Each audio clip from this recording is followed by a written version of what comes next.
Tere! Tõenäoliselt paljudelt teist on küsitud, milline on hea juht.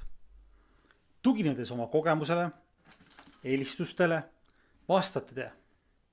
Ja siis pannakse kõik need vastused ritta. Kui hästi läheb, on võimalik öelda ära, kes on hea juht. Kehvemal juhul võib selguda, et üks ja seesama juht on kellegi jaoks hea ja kelle jaoks halb. Väga keeruline. Hoopis teine variant on hinnata juhi efektiivsust. Ja siin on olemas näiteks kaks väga olulist kriteeriumi.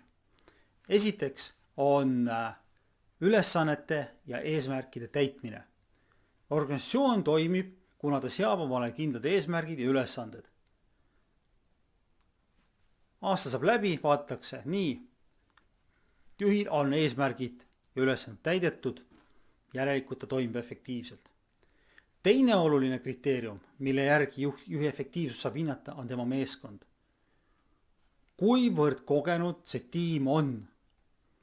Kaadri voolavus, pidevalt töötajate vahetumine, välja arvatud muidugi projektimeeskonnas, on esimene märk ebaefektiivsusest.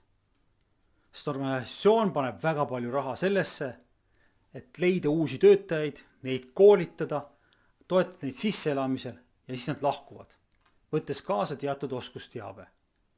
Seega efektiivne juht suudab meeskonda koos hoida, neid motiveerida.